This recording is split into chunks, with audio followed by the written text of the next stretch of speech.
There is a question that makes people deeply uncomfortable.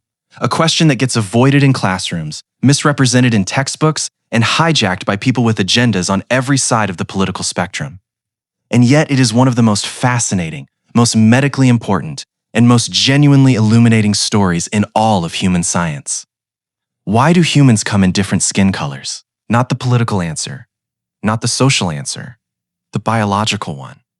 And the truth, once you actually understand it, dismantles almost every assumption you have ever held about what skin color means. Here's the first thing you need to know. Every single human being alive on Earth today is descended from ancestors who had dark skin. Not some humans, all humans. The original human skin tone, shared by every person who has ever lived, was deeply pigmented, rich in a molecule called melanin. And it looks something like the skin tones you find today across equatorial Africa. This is not a political statement. It is a genomic fact confirmed by decades of DNA research. Dark skin is the ancestral human condition. Everything else, every lighter tone, every variation across every population on Earth, is a later evolutionary modification, a departure from the original. And to understand why those departures happened, you have to understand what melanin actually does and why your ancient ancestors needed so much of it. Melanin is one of the most remarkable molecules in biology. It is a natural polymer produced by specialized cells called melanocytes, embedded in the deepest layer of your skin. Its primary function is to absorb and scatter ultraviolet radiation from the sun before it can penetrate into the living tissue below. Think of it as a biological sunscreen, one your body manufactures from the inside out, distributed through your skin cells in microscopic granules that physically intercept UV photons before they can damage your DNA. The more melanin you have, the more UV radiation your skin blocks. Now picture where the first anatomically modern humans lived, the African equatorial belt. 12 months of intense, near vertical sunlight, UV radiation levels that are among the highest on the planet. In this environment, melanin was not a cosmetic feature. It was armor. Without sufficient melanin, the consequences were severe and immediate. Ultraviolet radiation at equatorial intensities does not just cause sunburn. It damages the DNA inside your skin cells in ways that promote cancer. It breaks down folate, a critically important B vitamin that your body cannot synthesize on its own, and that is absolutely essential for the healthy development of neural tissue in a growing embryo. A pregnant woman living at the equator with insufficient melanin and insufficient folate faced a dramatically elevated risk of giving birth to a child with neural tube defects. Conditions like spina bifida that are often fatal or severely debilitating. In the brutal mathematics of natural selection, a human body without abundant melanin at the equator was a body that struggled to reproduce successfully.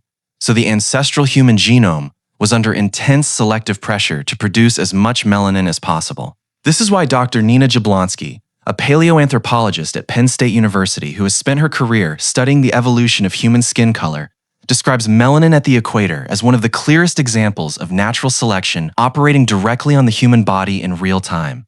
The relationship between UV radiation and melanin is not subtle or indirect. It is precise, measurable, and globally consistent.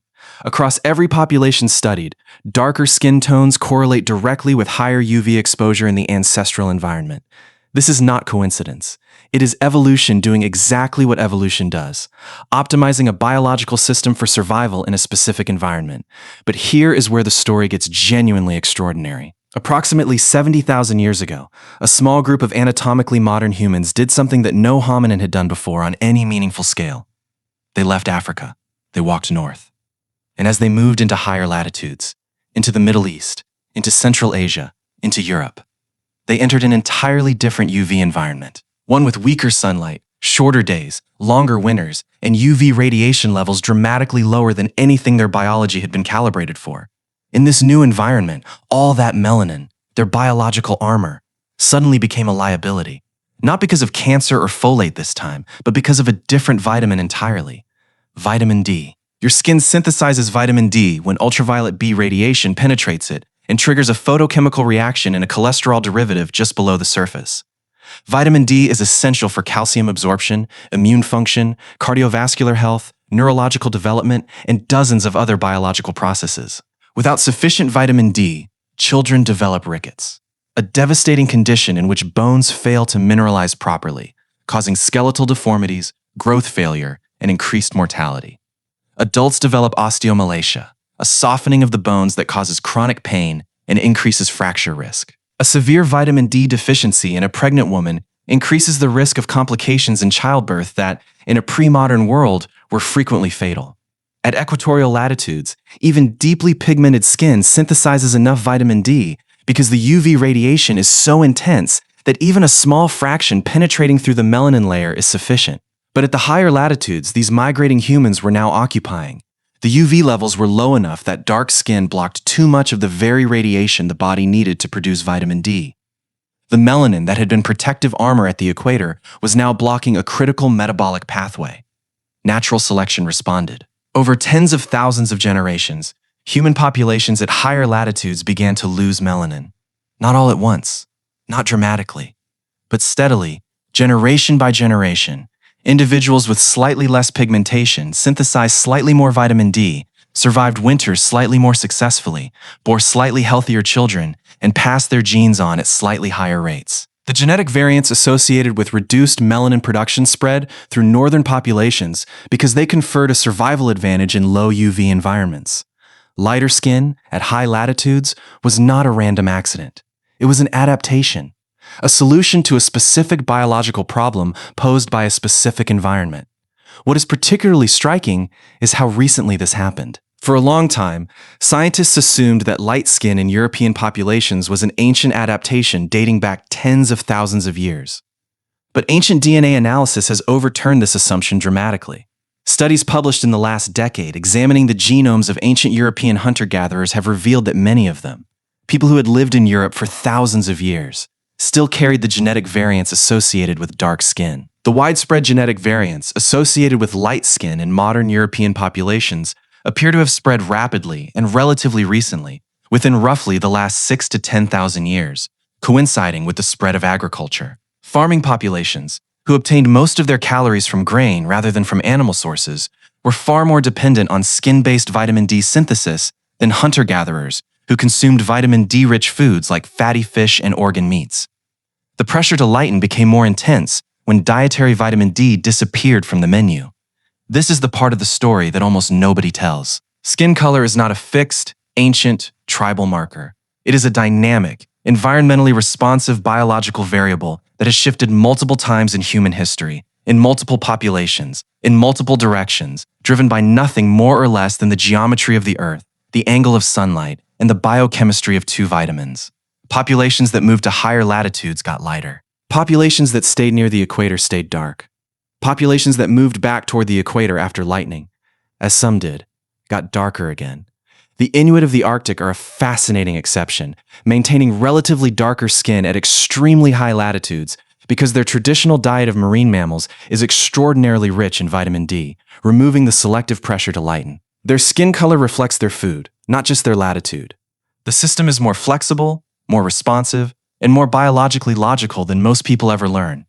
Dr. Jablonski has described the full picture as a global map of skin color that is essentially a map of UV radiation intensity, with dietary vitamin D availability as a secondary modifier. She is fond of pointing out that if you took every human being off the planet, shuffled them randomly, and then let natural selection operate for 50,000 years in their new locations, the populations that ended up near the equator would get darker, and the populations that ended up in northern latitudes would get lighter, regardless of where they started. Because skin color is not about ancestry in the way most people think.